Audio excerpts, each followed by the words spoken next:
اب یہ سب چیزیں جو اللہ کے نبی نے دیے تھے، اس میں ایک چیز اور یاد رکھو کہ یہ تمام چیزوں میں جو ہے اللہ کے نبی صلی اللہ علیہ وسلم نے یہ تمام چیزیں جو دیے تھے وہ حضرت فاطمہ کو نہیں دیے تھے، بلکہ وہ دیے تھے حضرت علی کو. اس لیے کہ حضرت علی جو ہے نا وہ اللہ کے نبی کی پرورش میں تھے، اس لیے اللہ کے نبی نے ان کو دیے تھے. تو اس لیے جہیز کی لالچ کرنا، جہیز کا ڈیمانڈ کرنا یا جہیز لڑکی والوں سے مانگنا یہ بالکل بھی غلط ہے.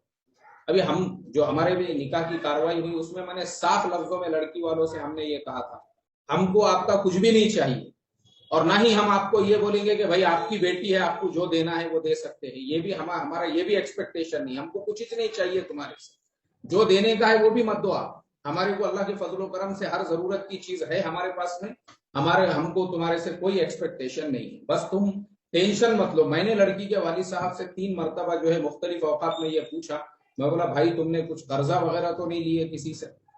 ایسا قرضہ وغیرہ لے کے بالکل نکاح مت کرو، بلکہ اپنے کو ایک دم سادگی کے ساتھ میں اس چیز کو منعقد کرنا ہے. تو بہرحال یہ میں آپ کو بیچ میں مثال اس لیے بھی دیتا ہوں تاکہ آپ لوگوں کو پتا چلے کہ دیکھو ہمارے دل ہماری نیتیں جو ہے نا وہ صاف ہونا چاہیے.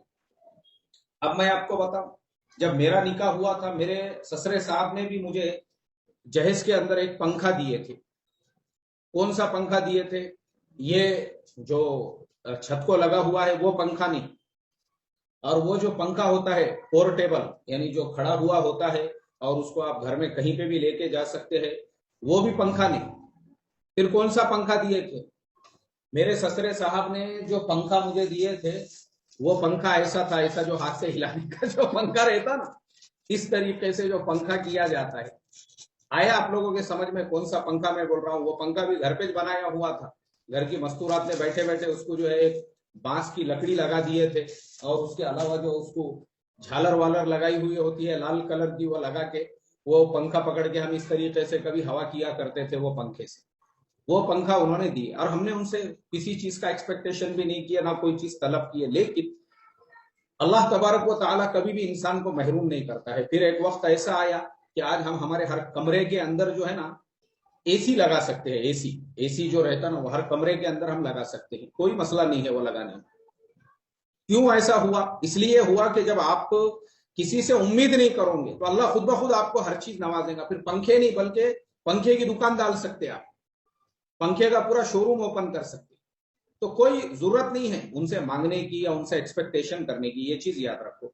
تو آج کے سبق کا خلاصہ یہی ہے، 3 باتیں یاد رکھنا. پہلی چیز، تلک کی رسم، جوڑے کی رقم جو سماج کے اندر عام ہے، یہ بالکل بھی ناجائز ہے، بالکل حرام ہے. شریعت اسلامی آپ کو بالکل اس کی اجازت نہیں دیتی ہے. ایک چیز یہ ہے، لڑکی والوں سے آپ یہ کہیں گے یا لڑکی والے ہیں تو وہ لڑکے والوں سے تم تمہارا ہم ہمارا. آپ اپنے کپڑوں کا دیکھو. ایک چیز یہ ہو گئی. جہیز کے بارے میں لڑکی والوں سے کسی قسم کا کوئی ڈیمانڈ نہیں، بھائی ہم کو تمہارا کوئی جہیز وغیرہ نہیں چاہیے، ہم سادگی کے ساتھ میں صرف نکاح کرنا چاہتے ہیں بس. لڑکی والے بولے نہیں ہماری بیٹی ہے ہم یہ دینا چاہتے، وہ تمہاری مرضی بولنا، وہ ہم کو اس سے کوئی لینا دینا نہیں. تیسری چیز، اگر آپ کی بھی بیٹی ہے اور آپ اپنی بیٹی کے نکاح میں کچھ دینا چاہتے تو بیٹی جانے باپ جانے، آپ کو اپنی بیٹی کو جو دینا ہے وہ آپ دے سکتے ہیں. آپ کو شریعت نے منع نہیں کیا، لیکن شریعت آپ کو روکتی ہے دکھاوا کرنے سے، لوگوں کو بتانے سے. وہ باپ جانے بیٹی جانے. یہ 3 چیزیں آج کے سبق کا خلاصہ ہے، اس کو یاد رکھو. اب نکاح کی اخیر کی جو کاروائی ہے وہ ہم آپ کو ڈیٹیل میں بتائیں گے کہ جو بارات لے جائی جاتی ہے، لڑکی والوں کا جو کھانا کھایا جاتا ہے اور بارات اور لڑکی والوں کا کھانا کھانا ہے، اس کے ساتھ میں پھر نکاح جو ہے وہ کس طریقے سے منعقد ہوگا اور اس کے بیسک مسئلے مسائل کیا ہے، یہ ہمارے آج کے سبق میں ساری چیزیں انکلوڈ ہوں گی. تو سب سے پہلے آج ہم بات کرتے ہیں بارات لے جانے پر. تو بارات کے بارے میں شریعت کیا کہتی ہے؟ تو لکھا ہے کہ بارات ہندوؤں کی ایجاد اور ان کی رسم ہے.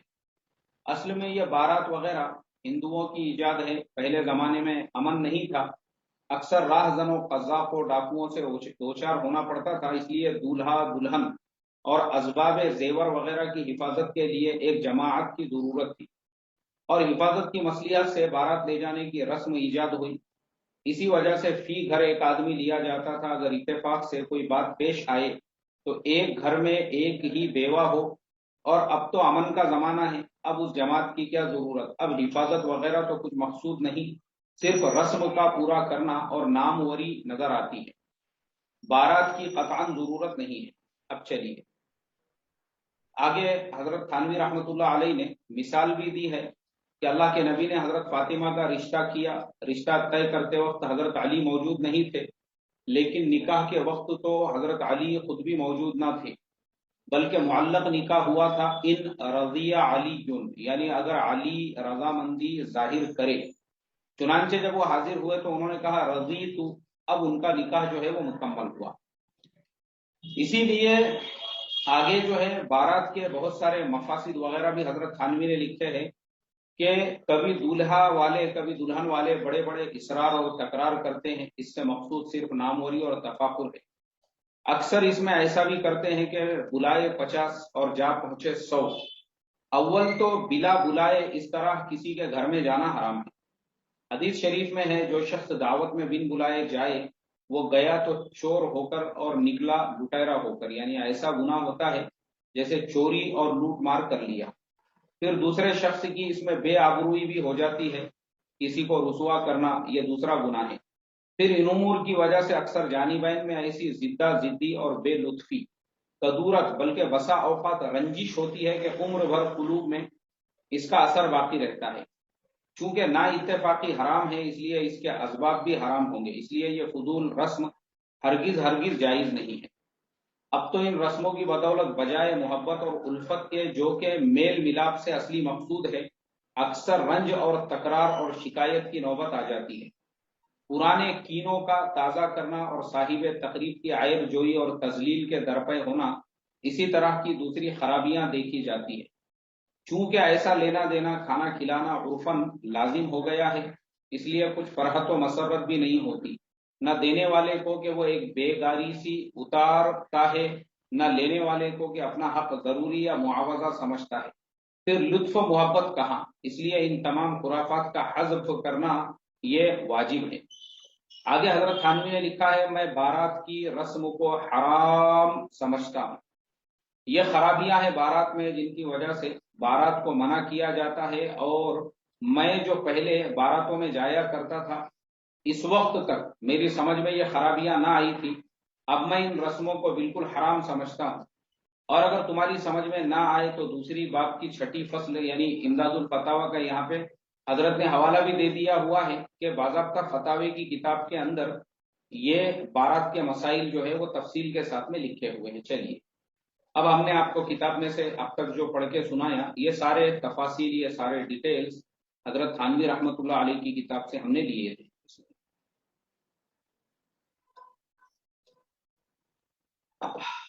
الحمدللہ اب ہم آپ کو اس کا خلاصہ کر کے بتاتے ہیں کہ بھائی اس میں حضرت تھانوی رحمۃ اللہ علیہ نے یہ سارے ڈیٹیلز لکھے اور آخر میں لکھا کہ میں اس کو حرام سمجھتا ہوں۔ اس کا کیا مطلب ہے؟ سب سے پہلی چیز، بارات کیوں لے جاتے تھے اور یہ رواج کہاں سے بنا؟ تو اس کے لیے ہم لوگوں کو سب سے پہلے یہ سمجھنا ضروری ہے کہ پہلا جو زمانہ تھا، تو پہلے زمانے میں کیا ہوتا تھا کہ شادیاں دوسرے گاؤں میں ہوتی تھی۔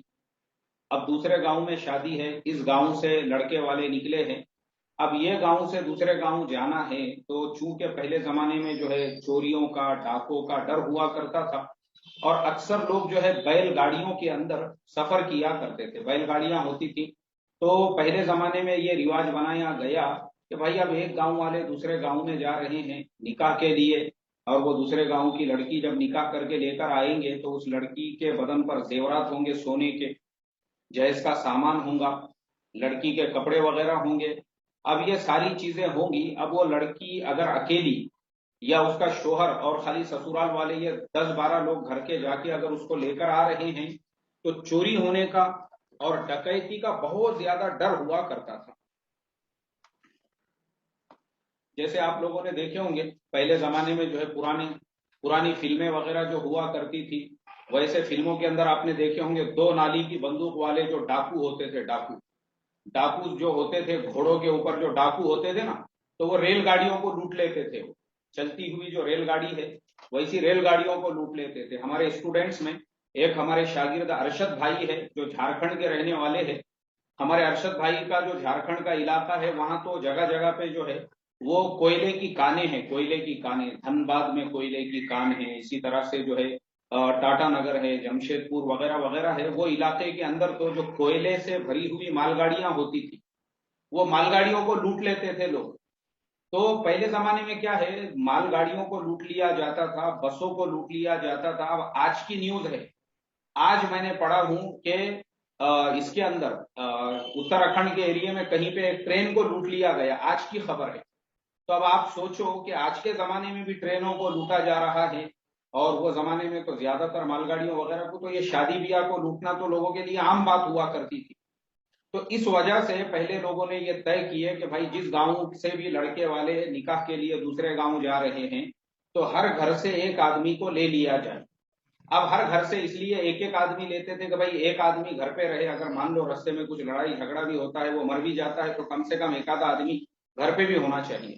تو لوگوں کے ہاتھ میں ایسے ڈنڈے ہوتے تھے, اور وہ ڈنڈوں کے ساتھ میں وہ بارات جو ہے وہ نکلتی تھی دوسرے گاؤں کے لیے. اب راستے میں ان کا کھانا بھی پک رہا ہے اور بارات کا پڑاؤ بھی ہو رہا ہے, اور یہ گاؤں سے وہ گاؤں تک بارات کو جانے میں کم سے کم بعض اوقات 1 دن 2 دن کبھی کبھی 3 دن لگ جایا کرتے تھے. اب بارات وہاں پہ جاتی تھی, اس کے بعد میں وہ جو لڑکی والے ہوتے تھے بارات کے رہنے کا کھانے کا انتظام بھی کرتے تھے, اور پھر بارات کے جو لوگ ہیں وہ تھوڑی اپنی تھکاوٹ بھی نکالتے تھے. چارپائیاں لگی ہوئی ہوتی تھی, ہوتے وغیرہ ان کے لیے ہوتے تھے. اب اس کے بعد وہ بارات وہاں پہ 1-2 دن رکتی, شادی بیاہ ہو جاتا, اس کے دوسرے تیسرے دن پھر بارات وہاں سے جو ہے روانہ ہوتی. تو یہ جو سسٹم ہوتا تھا یہ سیکیورٹی کے لیے ہوا کرتا تھا. اب ہمارا زمانہ آ گیا ٹرینوں کا, بسوں کا, کاروں کا. اب ہمارے زمانے میں تو ویسے یعنی دلہن کو لوٹ کر لے کر جانا یا اس طرح سے شادی بیاہ کو لوٹنا یہ تو آج پاسبل ہی نہیں ہے. تو آج کے زمانے میں تو عموماً ایک کار میں فیملی کے 4 لوگ بھی اگر لڑکی کے گھر پہ جاتے ہیں اور نکاح کر کے آ جاتے ہیں تو آسانی کے ساتھ میں نکاح ہو سکتا ہے.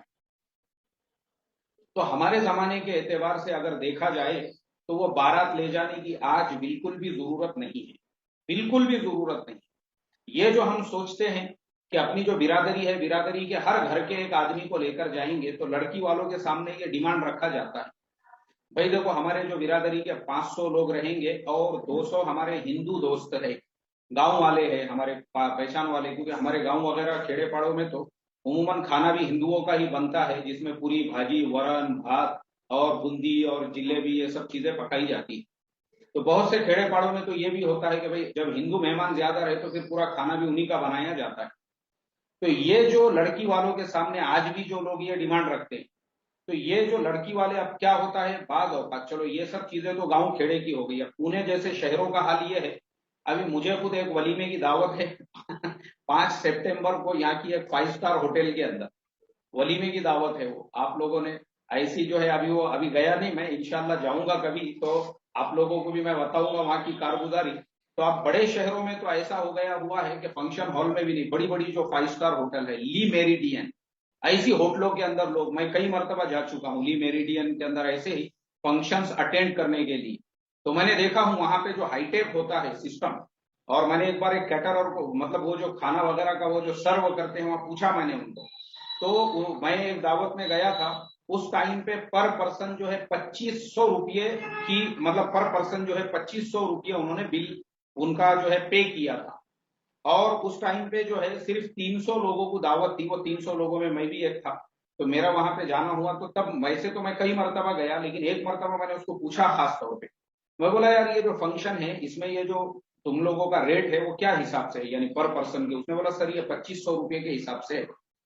اب آپ مجھے بتاؤ کہ آج کل ایسا ہو چکا ہے کہ بعض لوگ لڑکی والوں کو یہ پریشرائز کرتے ہیں, بھائی ہمارے جو گیسٹ ہے وہ بہت ہائی ٹیک ہے, سب آفیسرس ہے, سب ہائر ایجوکیٹڈ ہے, سب لوگ اگر ہمارے یہاں آئیں گے وہ فنکشن ہال میں نہیں آ سکتے ہیں, وہ کسی منڈپ میں نہیں آ سکتے ہیں, تو آپ ہمارے گیسٹ کو جو ہے لی میریڈین, حیات ریجنسی اور اس طرح سے جو بڑی بڑی ہوٹلس ہے وہاں پہ 5 اسٹار ہوٹلوں میں دعوت دی جاتی ہے. اب آپ مجھے بتاؤ وہ لڑکی کا باپ اگر 2500 روپئے ایک آدمی کے پے کر رہا ہے تو وہ 100 لوگوں کے 2.5 لاکھ روپئے ہو گئے, 200 لوگوں کے 5 لاکھ روپئے ہو گئے, اور 300 لوگوں کے وہ ہو گئے 7.5 لاکھ روپئے صرف کھانا کھانے کے اندر. یہ میں آپ کو اس دعوت کی بات بتا رہا ہوں جس میں میں خود پرسنلی پریزنٹ رہا ہوں, وہاں کی میں آپ کو بات بتا رہا ہوں. تو مجھے آپ بتائیے کہ ایسے جب آپ ان کے اوپر یہ بوجھ ڈال رہے ہو تو یہ تو بالکل آپ کے لیے حرام ہوگا، ناجائز ہوگا، بارات کو لے جانا اور لڑکی والوں کے اوپر یہ پریشرائز کرانا۔ اب ہم آتے ہیں اسلام اس کے بارے میں کیا رہبری کرتا ہے۔ تو اسلام کی رہبری یہ ہے کہ اللہ کے نبی صلی اللہ علیہ وسلم نے اپنے جو نکاح جتنے بھی کیے اس میں کہیں پہ بارات کا ذکر نہیں ہے، نہ ہی لڑکی والوں کے کھانے کا ذکر ہے۔ تو اس کے لیے آج کے سبق کا، یعنی یہ آدھا ہوا ابھی سبق ہمارا، آج کے آدھے سبق کا خلاصہ یہ ہے کہ لڑکی والوں کے کھانے کو ہم الحمدللہ لڑکی والوں کے کھانے کو ہم اوائڈ کریں گے اور لڑکی والوں کو صاف طور پہ یہ بولیں گے بھائی ہم کو نکاح کا کھانا نہیں چاہیے، ہم ہمارے رشتہ داروں کو ولیمہ کریں گے تو کھلائیں گے۔ ابھی جیسے میں ہمیشہ مثال دیتا ہوں، ہمارے فرزند کے نکاح میں بھی ہم نے ایسا ہی کیے، لڑکی والوں کو یہ بول دیے ہم بالکل آپ کا کھانا نہیں کھائیں گے، اور بعد میں ہم نے ولیمہ کیے، ہم نے ہمارے 1200 رشتہ داروں کو ہمارے گاؤں میں کھانا کھلائے لے جا کے۔ تو کیسا ہے یہ چیز ہماری کلیئر ہونا چاہیے کہ ہم کو کھلانا ہے نا، ہم اپنے جیب سے کھلائیں نا، ولیمے کے اندر ہم کھلائیں۔ لڑکی والوں کا کیوں کھلا رہے، تم ان کا کھلا کے اس کے اوپر فخر کر رہے ہو۔ اب آگے جو میں نے کتاب میں سے پڑھا ہوں، جو حضرت تھانوی رحمۃ اللہ علیہ نے لکھا ہے کہ اکثر اس مسئلے کی وجہ سے فتنے فساد پیدا ہوتے ہیں۔ چلیے اب میں آپ کو فتنے فساد کے بھی 2 واقعات سناتا ہوں۔ یہ کھانوں پر سے جو لوگوں کو بڑی شادی کرنے کا شوق ہوتا ہے، ایک نکاح میں مجھے بھی شرکت کرنے کا موقع ملا ایک جگہ پر، اور لوگ جو ہے کھانا کھانے کے لیے بیٹھے ہوئے تھے، اور بیٹھے بیٹھے جو ہے جو برتنے والا تھا وہ جو نیچے بیٹھے ہوئے کو برت رہا تھا، تو نیچے بیٹھے ہوئے نے پوری بھاجی تھی اس کے اندر، وہ شادی مسلمان کی ہی تھی، تو اس نے اس کو بولا اے ذرا پوری لے رہے، بولے ادھر، تو وہ گیا اور پوری دیتے دیتے اس کی زبان سے یہ نکل گیا، بولے سارے کہاں سے پکڑ کے لائے، بولے یہ پیٹ بھر رہا ہی نہیں ان کا، اس کو ابھی تک 10 پوریا دے دیا، بولے میں نے۔ پھر انہیں 2 پوری دیتے دیتے بولا۔ اب جس کے سامنے اس نے ایسا بولا نا، تو وہ کھانے والا جو تھا وہ غیرت مند انسان تھا، یعنی وہ بھی جو ہے کھاتے پیتے گھرانے کا تھا، ایسا کوئی فقیر بھکاری تو تھا نہیں، لیکن اب لڑکے والوں نے لے کے آ گئے اس کو، تو وہ آیا ان کے ساتھ میں مہمان بن کے، اس کو آیا غصہ، وہ وہیں پہ کھڑے ہو گئے، اور کھڑے ہونے کے بعد میں اس نے بولا سارے بھکاری سمجھ رہا کیا، بولے تجھے کھانا کھانے کو آئے ہوئے دکھ رہے سمجھ رہا، بولے تجھے ہم آئے مہمان بول کے تم نے، بول کے اس نے اس کا گلا پکڑ دیا اور اس کو نیچے پٹک دیا۔ اس جیسے ہی پٹکا تو جتنے کھانا برتنے والے تھے سب نے وہ کھانے کا سب پھینک دیا ادھر ادھر، وہ اس کی طرف آئے۔ اب وہ جو لڑکا تھا کھانے کو بیٹھا ہوا، اس کے جو گاؤں والے تھے دوست احباب، وہ کھڑے ہو گئے، مارا ماری اس کے اندر، وہ جو کڑی جس کے اندر پوریا تلے جا رہے تھے وہ پوری زمین پہ گر گئی، ورن کا بھگونا پورا انہوں نے الٹ دیے، پوری جو تھی اس کے بعد میں جو کبڈی کا میدان بن گیا، وہ پورا کا پورا منڈپ، کائے کی شادی اور کائے کا کی پوری بھاجی اور کائے کا جو ہے کھانا اور کائے کا کیا کھاتے بیٹھو اور کھاتے ہوئے۔ تو یہ کیوں ہوا ایسا؟ صرف اور صرف اس وجہ سے ہوا، ہزاروں لوگوں کو دعوت دی گئی، ہزاروں لوگوں، اور وہ برتنے والے تھک گئے، وہ برتتے برتتے تھک گئے، تو ان کے منہ سے نکل گیا یہ سارا کب تک ان کو کھلاتے بیٹھیں گے، ان کا پیٹ بھر رہا ہی نہیں کچھ۔ ایک تو میں نے وہ منظر دیکھا، اور دوسری جگہ پہ لڑکی والوں نے سب انتظام کیے، لڑکی والوں نے لڑکے والوں کے لیے کھانے کا انتظام کیے اور مٹھائی کا انتظام کیے اور آئس کریم کا انتظام، سارے انتظامات انہوں نے کیے۔ اب جو دولہے والے ہوتے ہیں نا، یہ ان کو پھوپٹ کھانے کی عادت ہوتی ہے، تو کبھی کبھی یہ ذرا ایکسٹرا نخرے بھی کرتے ہیں۔ تو دولہے والوں میں سے ایک نے لڑکے کے باپ کو بولا، بولے یار لڑکی والوں نے انتظام میں کیا ہے، بولے یہ کچھ خاص دکھ رہا نہیں، بولے چائے کا انتظام نہیں کریں گے یہاں پہ، چائے پینے کو، چائے کے ایسے جو رہتے نا تھرمس، دیکھو یہ ایسا جو پانی کا تھرمس ہے ہمارا یہ ایسے جو ہے آپ لوگوں نے دیکھے ہوں گے، چائے کے بھی جو ہے ایسے رکھے ہوئے رہتے، بولے یار چائے کے تھرمس رکھے نہیں کیا انہوں نے؟ تو لڑکے کے باپ نے لڑکی کے باپ کو بولا، ارے بولے ہمارے رفیق بھائی ذرا ادھر آئیے، ارے کیا، بولے کچھ انتظام دکھ رہا نہیں تمہارا کچھ؟ تو لڑکی کے باپ نے بولا بھائی انتظام دیکھو نا، بولے وہاں پہ چکن تندوری کا انتظام ہے، وہاں پہ جو ہے گلاب جامن کا انتظام ہے، آئس کریم انلمیٹڈ فری ہے، بولے جو تمہارے مہمانوں کو جتنا کھانے کا ہے اتنا آئس کریم کھا سکتے ہو، کوئی مسئلہ نہیں ہے، آئس کریم انلمیٹڈ رکھا ہوا ہے، پوری بھاجی کا وہ کیا بولتے گول گپے کا اسٹال لگا ہوا ہے، سب کچھ تو ہے۔ بولے نہیں چائے کا اسٹال دکھ رہا نہیں، بولے چائے والے دکھ رہے نہیں یہاں پہ، تو بولے دیکھو اپنا جو ہال ہے اس کے گیٹ پہ ہی 2-4 چائے کی ہوٹلیں ہیں، نہیں وہ ویسا نہیں ہے نا، ہمارے مہمان شکایت کر رہے نا، بولے وہ ہمارے جو مہمان ہیں وہ شکایت کر رہے، وہ بول رہے کہ بھائی یہ لڑکی والوں نے چائے کا انتظام نہیں کیا تھا۔ تو انہوں نے بولے یار چائے کی اپنی بات نہیں ہوئی تھی، نہیں بات نہیں بھی ہوئی تو کرنا چاہیے نا، بولے تم نے انتظام۔ اب اس پہ سے لڑکی کے باپ اور لڑکے کے باپ کے بیچ میں